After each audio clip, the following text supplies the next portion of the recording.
Good morning, class. Good morning to all of you. Welcome to Jnana Sadhana NEET IIT Foundation e-learning classes. Jnana Sadhana NEET IIT Foundation e-learning classes मी तुमचं हार्दिक स्वागत करतो. तर बघा, आपण एक चांगल्या पद्धतीनं सुरुवात केलेली आहे विषयाची. आपण विषयाकडे वळायलो थोडं बरोबर आहे. विषयाकडे आपण वळायलो चांगल्या पद्धतीनं. आपण या विषयाची सुरुवात केलेली आहे बायोलॉजीची, आणि मला वाटते तुम्ही चांगल्या पद्धतीनं करत असताल. ओके.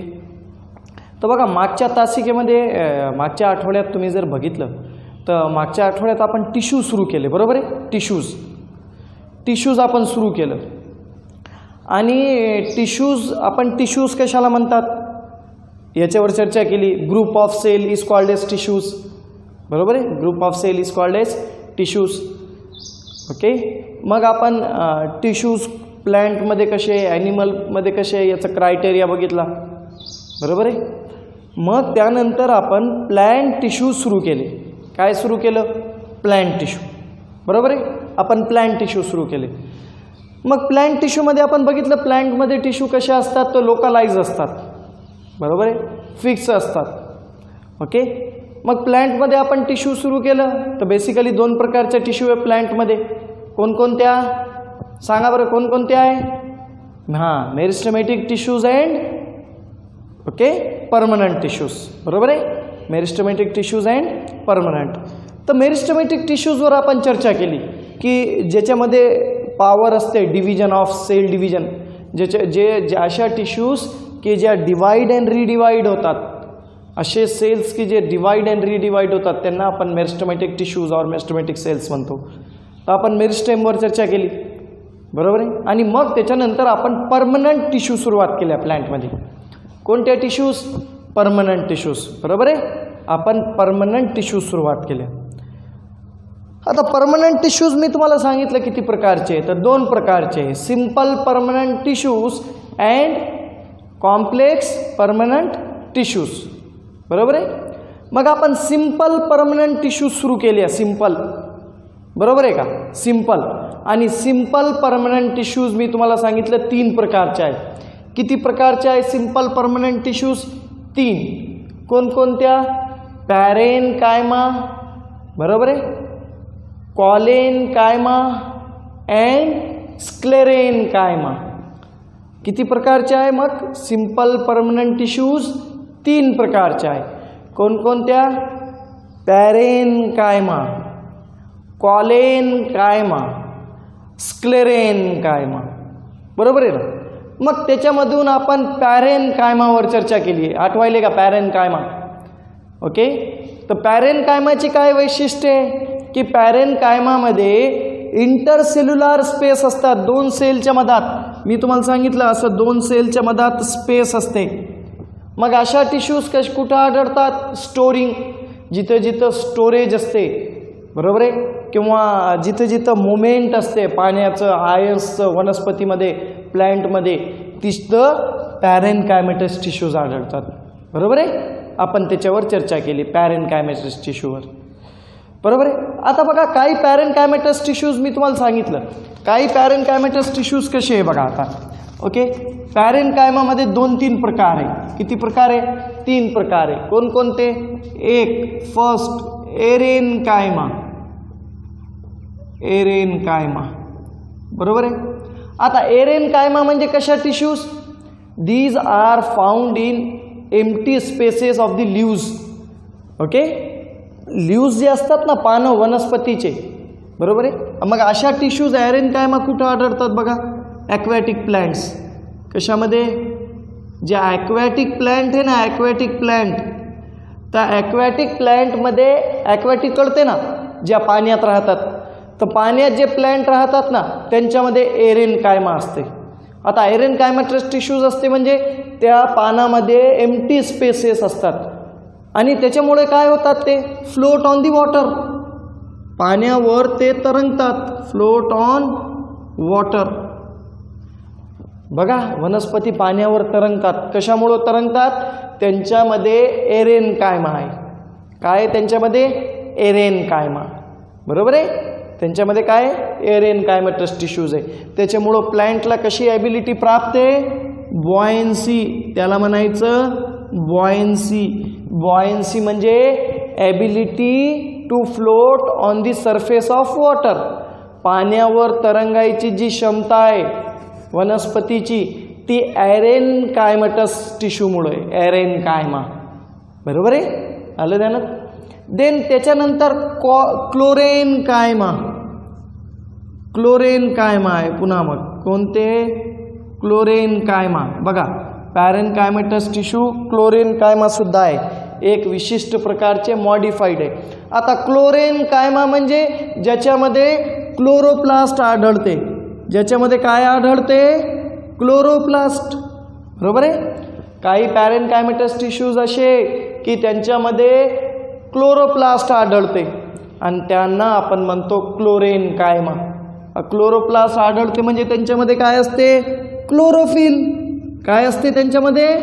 क्लोरोफिल. आणि क्लोरोफिलमुळं त्या टिश्यूज कोणती प्रक्रिया करू शकतात? फोटोसिंथेसिस. ते कोणती प्रक्रिया घडून आणू शकतात? फोटोसिंथेसिस. कोणती आणू शकतात? फोटोसिंथेसिस. त्याला म्हणायचं क्लोरेनकायमा. आणि अजून एक प्रकारचे असतात त्याला म्हणायचं आयडोब्लास्ट. त्याला काय म्हणायचं? आयडोब्लास्ट. बरोबर आहे. एक आयडोब्लास्ट असते किंवा आयडोकायमा असते. ओके, म्हणजे पॅरेनकायमा अशा 3 प्रकारच्या मॉडिफाईड आहे. पॅरेनकायमाचं एक प्रकार आहे एरेनकायमा. एरेनकायमामुळं वनस्पती पाण्यावर तरंगतात. एरेनकायमामुळं काय होते? वनस्पती पाण्यावर तरंगतात. दुसरे क्लोरेनकायमा, ज्यांच्यामध्ये क्लोरोफिल असते. क्लोरोफिल असते म्हणजे क्लोरोप्लास्ट असते. बरोबर आहे. आणि त्याच्या साहाय्याने ते फोटोसिंथेसिस ही प्रक्रिया घडवून आणू शकतात. आणि तिसरे आयडोब्लास्ट. बरोबर आहे. तर पॅरेनकायमटस टिश्यू अशा 3 प्रकारचे आहे. अंडरस्टँड दिस. कळलं तुम्हाला हे? ओके. ते तुमच्या पुस्तकात कॉम्पिटिटिव्ह कॉलम म्हणून असेल त्याच्यात हे दिलेले, तिथून तुम्ही ह्या वाचायचे आणि याचे नोट्स काढायचे. बरोबर आहे, आलं लक्षात? ओके. आता दुसऱ्या प्रकारचे टिश्यू बघू आपण. Second type. हे झालं पॅरेनकायमा आणि त्याचे टाईप. हे काय झालं? पॅरेनकायमा आणि त्याचे प्रकार. पॅरेनकायमा आणि त्याचे प्रकार. आता दुसरे प्रकार आपण बघू, कॉलेनकायमा. ओके. दुसऱ्या प्रकारच्या सिंपल परमनंट टिश्यूज कोणते आहे? कॉलेनकायमा. बरोबर आहे, कॉलेनकायमा. आता कॉलेनकायमा तुम्ही जर बघितलं, कॉलेनकायमा. ओके. आता एक ऑब्झर्व करा तुम्ही. ऑब्झर्वेशन तुम्हाला सांगतो. किती जोरदार हवा चालू द्या, वनस्पती बेंट होतात आणि पुन्हा जाग्यावर येतात. तुम्ही एखादी फांदी ओढली तर फांदी तुटून येते काय? तुमच्या हातात तुटून येते? नाही. एखाद्या पानाला ओढलं तर पान तुटून येते का हातात? नाही.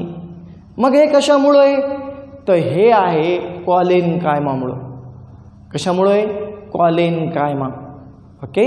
कॉलेनकायमामुळं वनस्पती विदाऊट ब्रेकिंग काय होतात? बेंडिंग होते. त्यांच्यामध्ये बेंडिंग कळते ना? बेंडिंग, मोल्ड होणे असे ओके. असे बेंड करतो ना आपण आणि पुन्हा त्याच्यावर जातो, म्हणजे फ्लेक्झिबिलिटी प्राप्त होते. या टिश्यूजमुळं वनस्पतींना, प्लॅन्टला काय प्राप्त होते? फ्लेक्झिबिलिटी. तर कॉलेनकायमा काय मग? It is the type of simple permanent tissue. Simple permanent टिश्यूजचं प्रकार आहे. कशाचं प्रकार आहे? Simple permanent tissues. The cells are living. आणि याचे सेल्स कसे असतात बघा. Cells are living. या टिश्यूजचे सेल्स लिव्हिंग असतात. लिव्हिंग कसे असतात? लिव्हिंग. ग्लू लाईक, ग्लू असतात. ग्लू, यांच्यामध्ये ग्लू लाईक सबस्टन्सेस असते. बरोबर आहे. Cells are living and thin. Cells are living and कसे असतात बघा? थिन असतात. पण काय होते हे बघा, ही याची सेल वॉल आहे. याला म्हणायचं सेल वॉल. बरोबर आहे, सेल वॉल. या सेल वॉलमध्ये सेल्युलोज आणि पेक्टिन असल्यामुळं काय? सेल्युलोज आणि pectin. Okay. Due to the presence of cellulose and pectin okay in cell wall, these tissues have cell wall thickening. तर यांच्या सेल वॉल थिनच असतात, पण यांची सेल वॉल काय होते? सेल वॉल थिक होते, यांची थिकनिंग येते. थिकनिंग कशामुळे होते तर due to presence of cellulose and pectin substance. तर यांच्या सेल वॉलमध्ये जेव्हा सेल वॉल यांचे जॉईन होतात, हे बघा लक्ष द्या इकडं, जेव्हा याचे सेल वॉल असे जॉईन होतात, तर जॉईन झाल्यानंतर सेल वॉल जेव्हा जॉईन होतात तर यांची सेल वॉल काय होऊन जाते, थिक वॉल्ड होऊन जाते. काय होऊन जाते, थिक वॉल्ड. बरोबर आहे, थिकनिंग होते सेल वॉलमध्ये. ओके, काय होते, थिकनिंग. तर हे ट्रान्सव्हर्स सेक्शन आहे. लॉन्जिट्युडनल सेक्शनमध्ये जर तुम्ही बघितलं तर सेल्समध्ये न्यूक्लियस असते, सायटोप्लाझम असते आणि हे बघा यांचे सेल्स असतात. तर cells are without intercellular space, without intercellular space. यांच्यामध्ये इंटरसेल्युलर स्पेस नसते. आता इंटरसेल्युलर स्पेस तुम्हाला कळते ना, बरोबर आहे. दोन सेलच्या मधात गॅप, जसं पॅरेनकायमामध्ये बघितलं आपण, बरोबर आहे. जसं पॅरेनकायमामध्ये आपण बघितलं दोन सेलमध्ये गॅप, तसं इथं दोन सेलमध्ये तुम्हाला गॅप दिसायले का, नाही. बरोबर आहे, दोन सेलमध्ये गॅप आहे का, नाही. म्हणजे इंटरसेल्युलर स्पेस आर ॲब्सेंट. मग हे काय करतात, हे टिश्यू काय, तर दीज प्रोव्हाइड फ्लेक्झिबिलिटी. हे काय करतात, प्रोव्हाइड फ्लेक्झिबिलिटी. कशाला, टू ल्यूज, बरोबर आहे, ब्रँचेस अँड पिटिओल. पानांना, देठांना आणि फांद्यांना जे आहे ना फ्लेक्झिबिलिटी प्रोव्हाइड करतात. म्हणजे काय होतं आहे, पानं बघा, आता तुम्ही एखादी फांदी ओढता तर फांदी अशी बेंड होते, पण तुटते का ती फांदी, तुटत नाही, बेंड होऊन पुन्हा त्याच्या ओरिजिनल ठिकाणी जाते. म्हणजे हे वनस्पतीमध्ये कशामुळे आहे तर due to the presence of collenchyma. तो कोलेनकायमामुळे त्यांना काय, ब्रँचेस, पिटिओल, आणि ते काय होतात तर दे शो बेंडिंग, बेंड होतात, बेंडिंग विदाउट ब्रेकिंग. हे ओके, ब्रेक होत नाही, तुटत नाही, फक्त काय होतात, बेंड होतात. काय होतात, बेंड. आणि तशा टिश्यूला आपण काय म्हणतो, that is called as collenchyma. Okay, तर वनस्पतींना, फांद्यांना ही जी बेंडिंग आहे, बरोबर आहे, जे बेंड होतात आणि पुन्हा जाग्यावर जातात, तर हे कशामुळे आहे, तो कोलेनकायमामुळे. तर आता कोलेनकायमाचं काय फंक्शन आहे तर it provide bending, rigidity, mechanical support. Okay, support provide करतात, रिजिडिटी प्रोव्हाइड करतात, ओके, आणि बेंडिंग प्रोव्हाइड करतात without okay breaking the branches, leaves and petiole. तर मग ह्या टिश्यूज कुठं आढळतात, फांद्यांमध्ये, ब्रँचेस, पिटिओल म्हणजे डेट, पानांचा डेट, फुलांचा डेट, पिटिओल अँड, आणि त्याच्या व्यतिरिक्त कुठं आढळतात मग हे ओके लीव्जमध्ये. ओके, तर याला आपण म्हणतो कोलेनकायमा. ओके, अंडरस्टँड दिस, नोट केलं आहे, ओके, लिहून घेतलं, ठीक आहे. ओके, तर आजच्या दिवस आपण इथं थांबूया. We will take in next class. Thank you.